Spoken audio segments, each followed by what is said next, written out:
to sound, and it's time to get ourselves into Champion Select. Let's see how we go about it. Fnatic instantly targeting the solo lanes. Jace and LeBlanc banned away. IG responding by saying Victor will not see Summoner's Rift. 3 of the semi-final power picks and now the Akali tournament power pick are all taken away. IG was banning the Victor on blue side in their semi-final. Seems like the Shy just doesn't want to deal with it, whichever side the Rifty's on. Yeah, Victor going to be out of the game as well. Jace here, banned by Fnatic, used expertly by both the solo laners of Invictus Gaming in their semi-final to get here today. Definitely a good ban there. And they're rounding out all of these solo lane bans to take away what has been used so much over the course of this tournament. The final ban from IG is going to be Rakan, the only one of these 6 to not target the solo lanes, as Fnatic will think about their first pick. And interestingly, they actually ban away the Rakan, denying Xayah Rakan over something like the Urgot, which is available, over the Aurelia, which will be first picked by Fnatic. Will be, of course, a flex pick between top and mid lane, but interesting to see Urgot, who dominated all of the conversation. We've seen it fall through picks once in recent memory.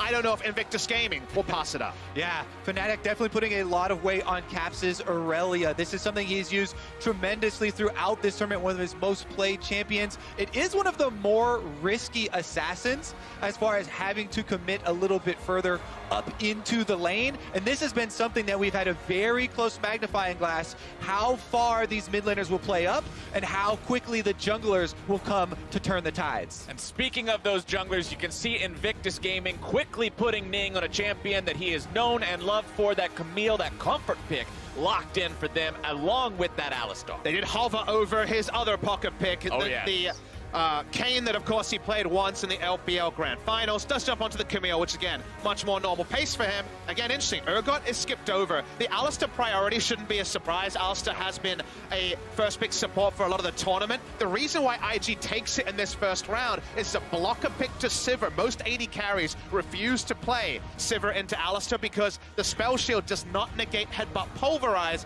and thus you get engaged on very reliably. In addition to the laning phase prowess of Alistar, one of the big reasons it's been so highly prized at this tournament is with the ultimate from the support position, you can be the initiation and a bit of a frontline for the team, with Invictus Gaming showing a much squishier jungler and probably looking to have a more offensive carry for the Shy in the top lane. That might round out, their overall composition. But we have to catch up here.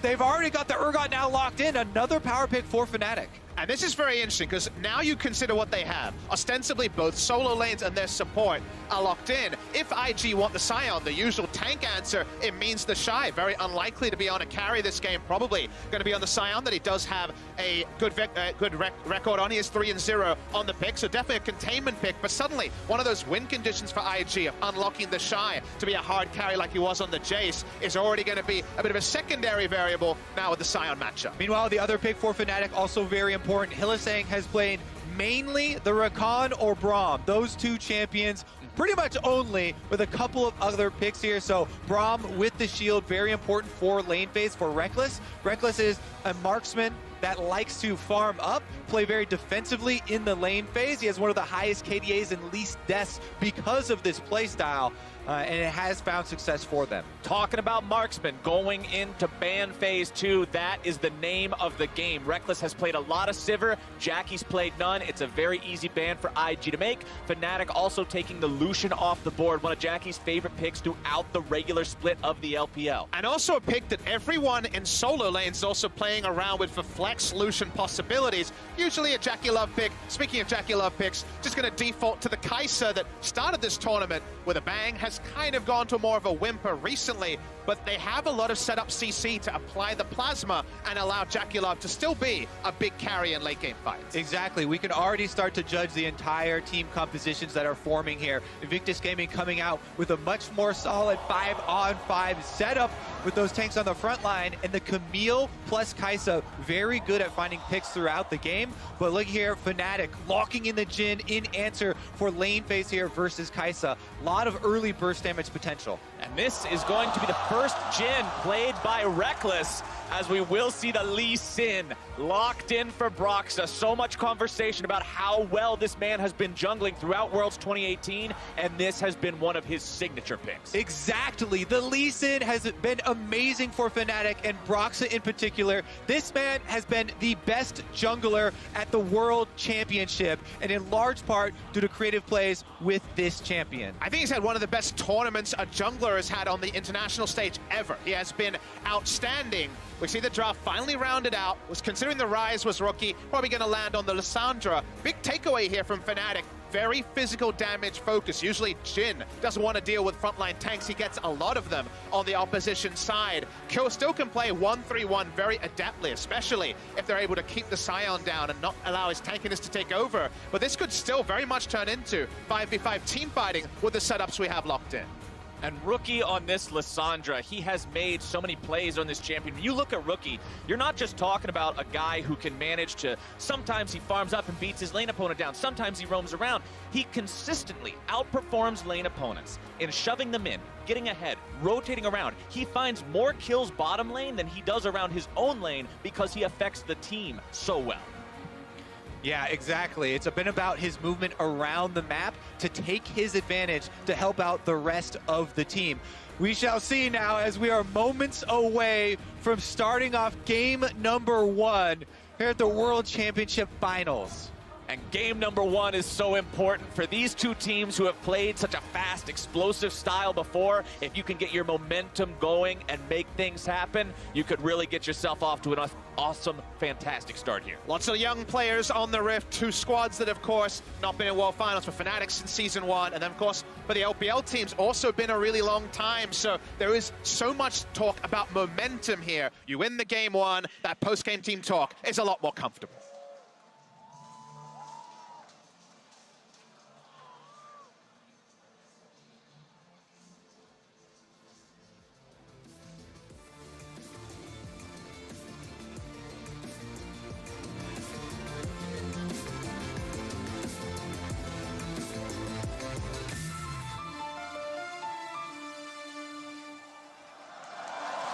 The stage is set, the curtain is drawn, and game number 1 opens up for the World's 2018 Grand Final between the LPL and the EULCS. You're going to see everyone drawing that line of scrimmage down the river now as pings start to come out from both sides.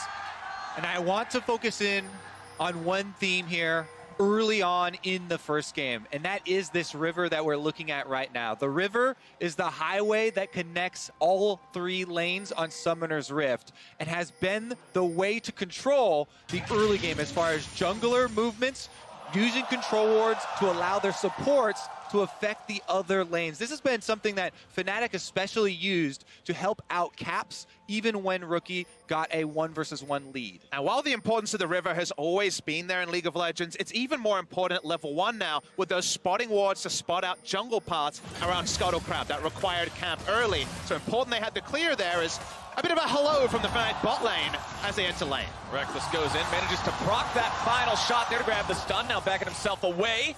Lots of damage coming out from both squads here as nobody's pulling any punches. Very nice trade there as Fnatic found IG, and JackeyLove took an entire round of that Q passive, but even more trading. Baolan about to be stunned up for a second time here. Does get himself back in time. Fnatic don't want to go too crazy here, but man, these guys are getting scrappy early. Broxah doing what we often see from junglers, making a trip down towards bottom side as soon as he grabs the red. Yeah, bottom lane has been very important. This has been a super common route, though. Junglers prioritizing red buff into Scuttle Crab. We've seen this over and over the entire tournament.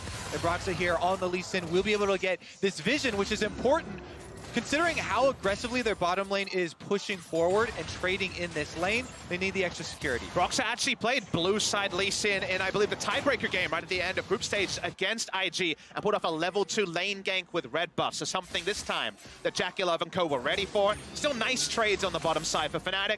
As Ning sees all the action bot side, can't really impact it for now. Gonna settle on level 3 and the Scuttle Crab. Yeah, looks like we're seeing a little bit of vertical jungling here as both junglers head into the blue buffs of the opposition there. And Doesn't look like they're going to be stopped anytime soon. Broxah needs to clear off this Gromp, and he'll find himself at level 3 as Jackie Love and Baulon are on the back foot here, farming up in the bottom lane. And the man on your screen for Fnatic, Reckless, has posted some impressive stats so far this tournament, has died in only 7 out of the 14 games he's played. Half the time he is deathless. What a performance. He has had the least deaths per game of any AD carry at this tournament.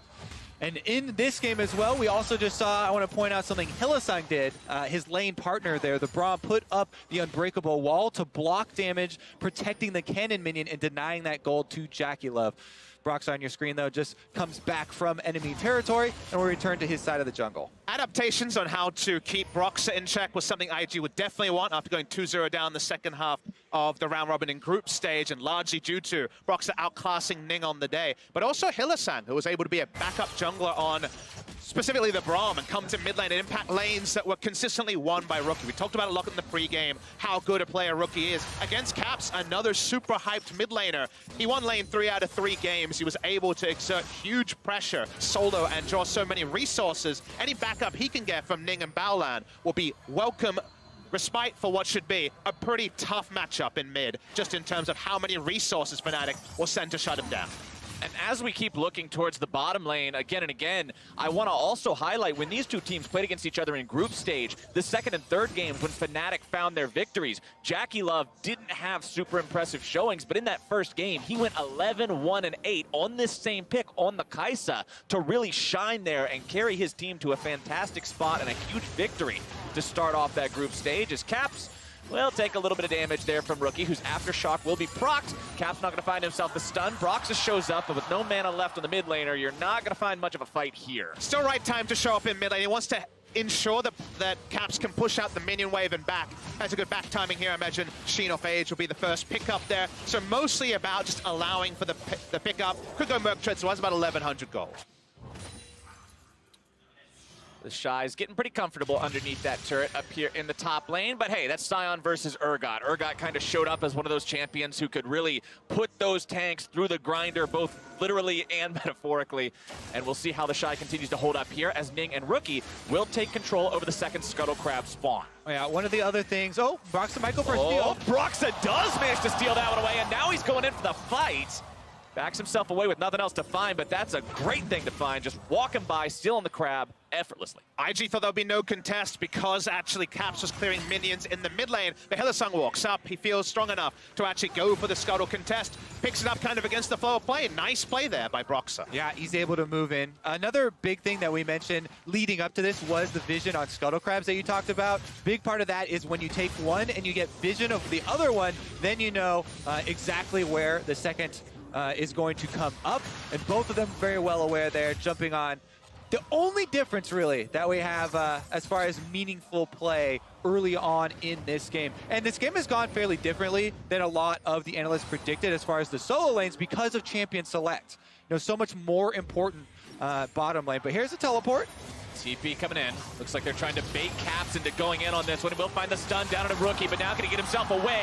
Ulti going to come down. Caps still getting away for now. The claw will not be followed, and IG's plan will not succeed. Very necessary flash. And again, the way to mid lane, lit by these control wards down that river highway, allowed for the jungler and the support to go try and affect this mid lane matchup. Now, the summoner was blown, but that is very good for Caps that he was able to get it off in time and get under turret. It was certainly a maximum value flash as he got away from the buffered headbutt Pulverize from the Alistar as well. Do want to note that he actually made a very late change over to the Ignite away from Cleanse, so he doesn't have a second defensive summoner as Whippo actually being shoved around by the Shy. Whippo flashing away there from the ulti coming out from the Shy. Both of them very low on mana, but Whippo did not want to take any sort of a risk on Ning maybe being nearby to finish that one off. So Summoner Spell down means you may see IG look towards that top side as Broxah, with the ultimate available, will clear out some vision here from the river. And now Ning is level 6 with a 4.5 minute plan of getting a successful gank off on mid or top. Both solo lane summoners are down in a solo lane focused meta. That means Fnatic have to do a lot of dotting of I's and crossing of T's with vision. Otherwise, there should be a bounty of kills available by IG. If plenty of kills show up, it'll be, of course, nice for Broxa, who is running the Dark Harvest on the Lee Sin, so we'll see how well he's able to farm that one up as the game goes on. Rookie going to be stunned up there underneath his turret, but not too worried about it. He'll just continue piling up that CS. He does have a slight lead over his opponent, but nothing crazy. And this is the game that viewers at home should know, whether you watch the entire tournament, if you're tuning in for just the final. These are the two teams with the most champion kills per minute in the entire tournament. So while we have no kills in the first 8 minutes, don't adjust your sets if we have a kill a minute action if things heat up. Yeah, in addition to that, in their respective regions, the LPL and the EU LCS, they also had the fastest game times and the most kills per minute for both of these teams heading here. So this game, you can tell, number one, opening up the World Championship, coming out and just kind of testing. Now, keep your fingers crossed though, Kobe. Caster Curse is a real thing. Let's not lead to that, Caster Curse. We want that bloodthirsty action. I would love to see a lot of action, and when IG played earlier in the tournament, when they were playing up against KT Rolster in the quarterfinals, we looked at them and they had slowed down their game pace a little bit, and that all had to do with going up against KT. As soon as we saw them back in going against G2 in the semifinals, they did not lose a single objective. They had the fastest best of 5 in the main event, and they were just bloodthirsty once again. So we'll see how well that plays out now as Fnatic set themselves up for maybe making a play here against the Shy, who does still have his flash. Ning will also shadow this lane, expecting something to potentially happen. Let's see if who's going to pull the trigger first kind of becomes the question here. The Shy down 1 level right now. See if he can maybe find that for himself and then begin the fight. Does hit the level 8. Whippo goes in. Broxa going to be seen now, moving back and forth between the brushes maybe. Instead, it's just Shy going back underneath the turret as Ning waits around on the tri-brush, gets himself away, doesn't want anything to do with this fight, recognizes there's got to be something going on. Definitely a lot of safety first stuff there from Ning, who could have taken an invitation to go in earlier, doesn't. Walking up to mid lane at the same time, just sniffing around Rookie. Trying to make this happen now. 3-man gank me, I will 3-man gank you back, but Fnatic will not find any success there. Yeah, and the bottom lane does have a slight CS lead there for Fnatic, but they need to get back down to the bottom lane to clean up that minion wave after they gank towards mid without losing anything. Looks like Reckless will be able to do it, and everything's safe and sound. Now this game, still no kills 10 minutes in, but the important thing I'm looking at right now, Rookie has his proto belt completed. This item, as a first item, costs significantly less than most other items will. Caps now going to be CC'd. Broxton making his way towards the fight. Ning looking to go in, jumps back, able to find the stun. Caps going to be taken very low. Hextech Ultimatum comes out, but it's first blood over to Ning.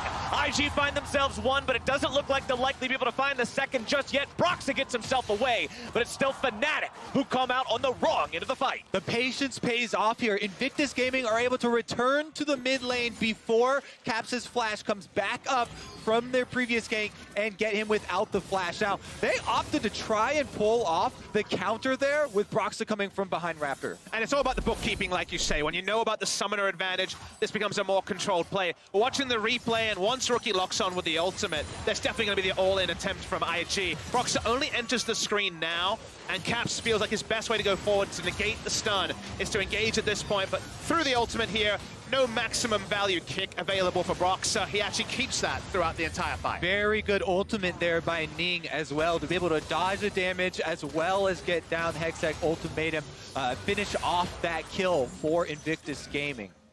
But Invictus Gaming, despite the fact that they got first blood, despite the fact that it comes along with assist money, the game is still even in terms of gold, and you can look at the jungle and look at the AD carry positions and how well they're out farming their opponents when you want to figure out why that is. Yeah, Lee Sin, as you mentioned, with Dark Harvest, trying to get as many of those stacks as possible early. Early Tiamat completion means he can rip through those camps very quickly, and had done so. And I think as this game goes forward, we look at the team comps here. I think Fnatic will definitely err towards the 1-3-1, but they have good team fighting options. You look at IG and you say a lot of setup CC and a Kai'Sa. That's kind of how you think about it. Good burst damage coming through from the Lissandra. But if Aurelia, one of the big reasons we saw movement away from champions like Kai'Sa, is able to get to backline and just negate Jackie-Love, even go 1-for-1, you feel like Fnatic has so much more damage on their side. Not by a landslide, but certainly considerable damage options to win the 5v5. So they'll start off with the 1-3-1, but the right flank, and anything's possible for Fnatic. But I like IG's idea of starting off trying to target Caps here, because Caps has been a player who's been put under quite a lot of pressure by a lot of different teams so far, and up against Cloud9, he had a bit more breathing room, and he really was able to pop off, but when teams can target him and keep him more under control, that could be a good avenue for IG to make something happen, as the Shy's not able to get himself away just yet, flashing out of the way of the harpoon to stay alive. Yep, Bwipo's going to earn an extra summoner spell here, but he's also earned the attention of the rest of Invictus Gaming, and he's going to have to flash out. As soon as he saw Ning, he was getting the hell out of dodge. Yeah, the Goon Squad was coming in from every direction. Smart to flash away. Also holds onto his stopwatch with that play. Good heads-up stuff, and a bit of a map reset here, although Caps has decided to go after Rookie here. Aftershock going to be keeping Rookie a little bit safe. Over the wall comes Ning, looking to issue that Hextech ultimatum. Flash already going to be used. Caps trying to get himself away, but he's brought down for the second time this game. And IG have his number.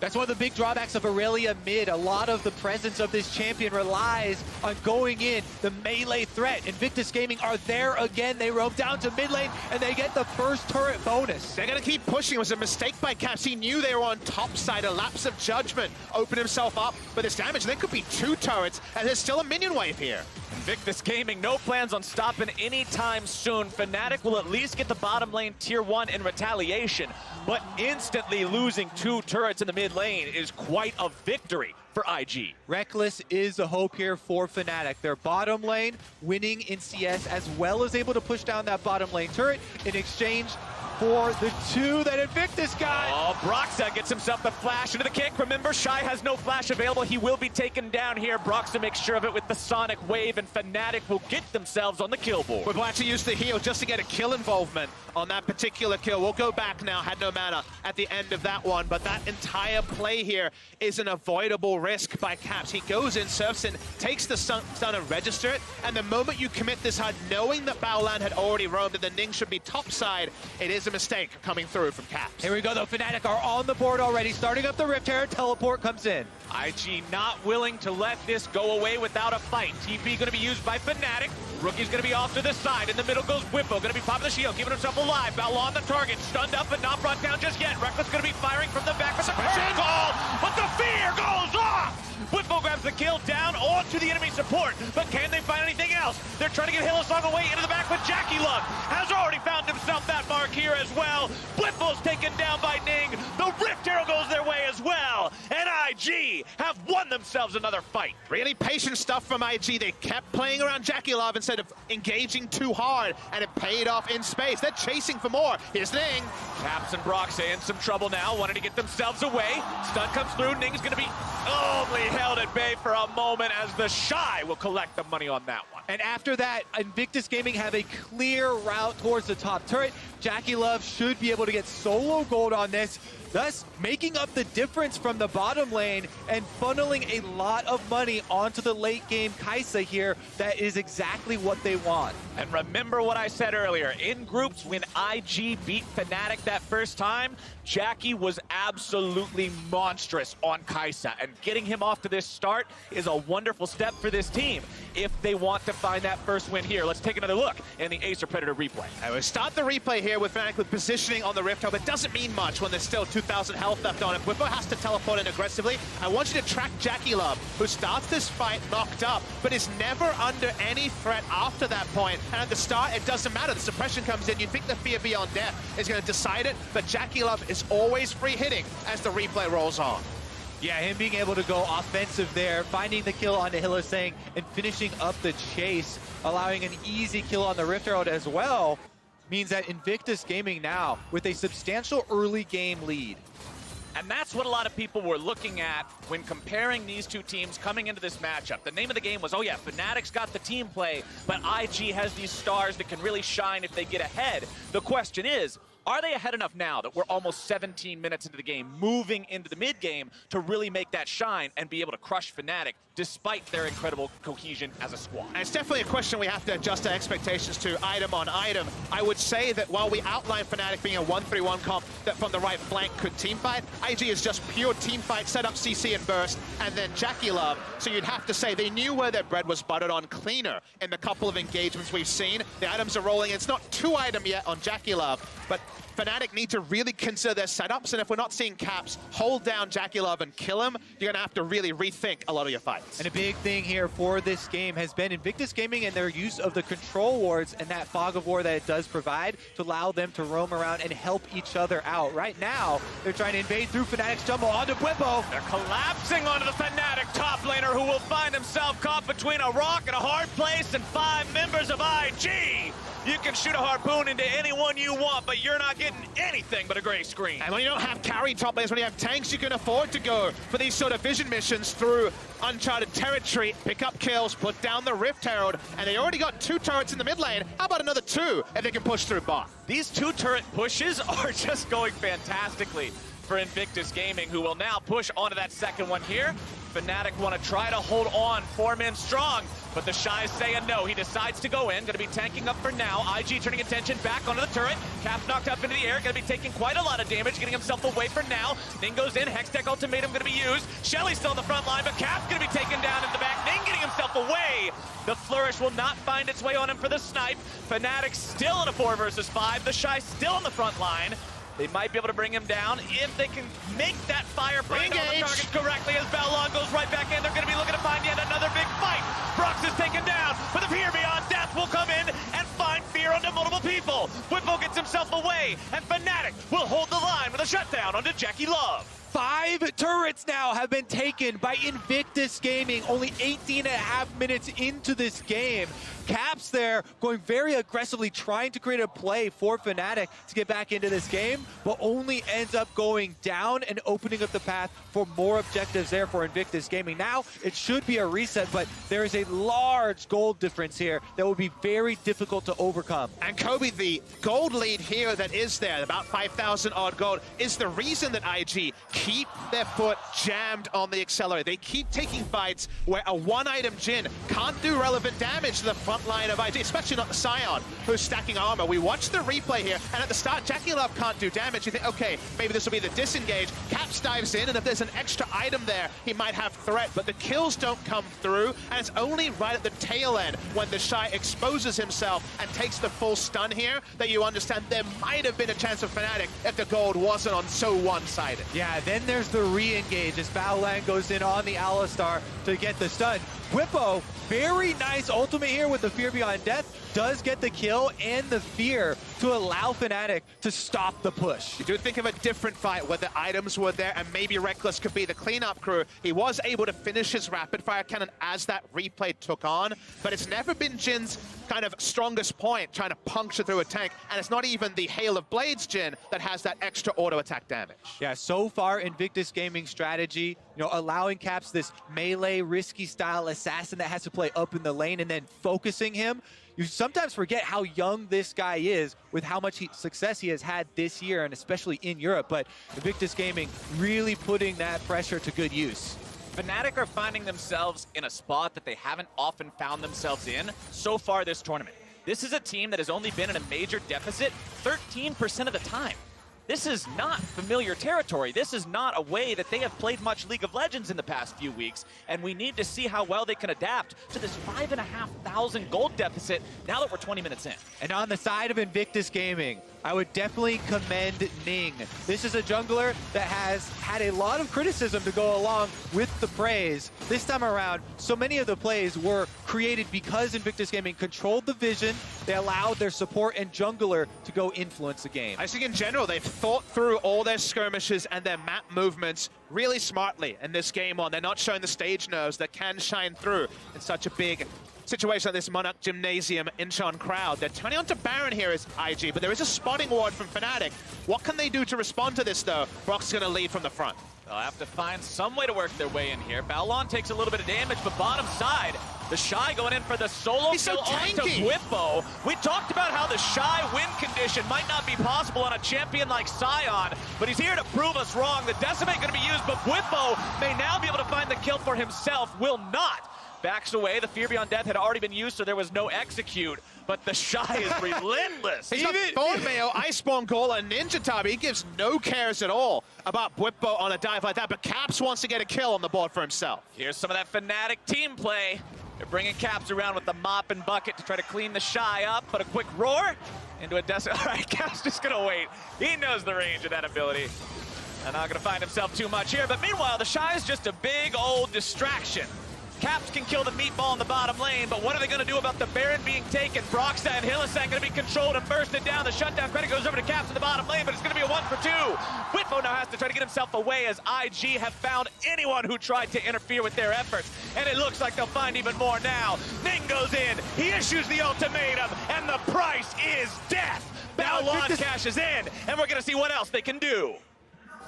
That was a really nice play there from IG. They started on the Baron, and you look at the team comp they have, hard CC, and the ability for the Kai'Sa to reposition. That is where they want to force positive terrain plays. They were able to so cleanly turn around, take out 3 members of Fnatic. They don't finish off the Baron, but they push out the waves, they pad the gold, and they're in a comfortable spot.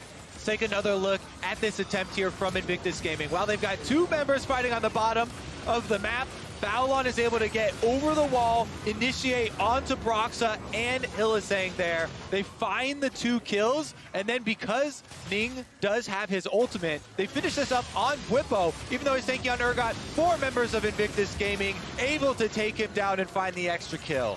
Not tanky enough, that is for certain, but hey, I see another Glacial Shroud in the Shy's inventory. He's saying, man, you guys really like physical damage champions, and that means I really like armor. It's going to be nigh impossible to kill this guy without a strict, concentrated effort of 5 members. But if 5 members are bursting down the Shy, well, the rest of IG, who, by the way, are decked out in items. Hourglass, Proto Belt, 2 M-Pen items on the mid laner, as well as having Jackie working on the 3rd item now with the Ginsu's completed. They will shred Fnatic health bar. The Shy's going to pop a Righteous Glory, I imagine, with this next armor item, run at Reckless, and if he wastes Reckless's time, there's no bark behind the bite here. It feels like Cap's not going to be able to actually have true threat 1.5 items in at 24 minutes, and that's where things do fall apart. They could never set up a 1-3-1 because they were losing 2 turrets time and time again. They may lose a Baron right now. IG forcing the issue onto that big objective once more. Ning down to about half HP, Baron going to be down to 1/4, the Shy running interference, and Baron will be secured by the side of Invictus Gaming. What else can they find? Caps tries to continue to get himself away. The Shy running in, unstoppable with that charge, but he's going to be stunned up and taken down, but not fast enough. Whippo looking to find some more damage. The Shy getting himself away. Jackie grabbing the kill onto Caps. In the meantime, Whippo getting himself 1 in return onto the Shy, but now he's got the passive, and they're taking the entirety of the fight. Hillsong tries to get away, but Whippo's already going to be brought down, and Broxah and Reckless stand only to fall. A double kill over to Ning, and Fnatic have 1 man remaining. Invictus Gaming has not lost a game with Baron at Worlds, and they're not looking to change that now. Yep, looking to make quick work of Fnatic space right now. 1 inhibitor turret down, inhibitor to go here. Will they continue the push or reset? Caps and Hylissang up in 5 seconds. IG decide there's no reason to make a big risk. Head back to base, buy up, you're 10,000 gold ahead, and then go for the jugular. Definitely, and you love it when a plan comes together, as it did for IG. The goaltending on Broxah means he's never in smite range, ends up getting taken down by that passive proc coming through from the Kai'Sa. They can dive in with Reckless Abandon because they always have tanks who can reposition, interrupt, and ensure there's no actual threat onto Jackie Love, who continues to pad his stats with kills. The Fear Beyond Death could have been a teamfight changer in a different game. It wasn't here. Yeah, even though Whippo on the Urgot has a Black Cleaver for armor shred and has the ultimate try and execute 25% health, getting that single kill took the entire firepower of all of the Fnatic team. After that, Invictus Gaming still able to use their gold lead, and this one is massive. 10,000 already for Invictus Gaming in game number 1. When I look at a game of League of Legends and talk about coming back into it, or what do you do to turn this one around? You reach a point where it's no longer in your hands. It's up to your opponents almost to make the misplay, and we are far past that point now as IG start very forcefully knocking on the door to the top lane of the Fnatic base. The Shy goes in with a Righteous Glory. They're going to find the lockdown onto Whippo first as Rookie makes the dive into the back here now as well with the ultimate. Caps trying to get himself away, but he's only going to be postponing the inevitable. Jackie Love continues going further into the back. Reckless already down. Caps going to be following him now as well. It's a clean ace for nothing. And Invictus Gaming, 27 minutes into the game, they'll take the second second inhibitor just to say we could. And they will push now onto both Nexus turrets, onto the Nexus itself, and they will lead this series 1-0. After the first game, the first two things people are going to look to at Fnatic, the mid lane as well as the draft. Now, you can win full AD composition.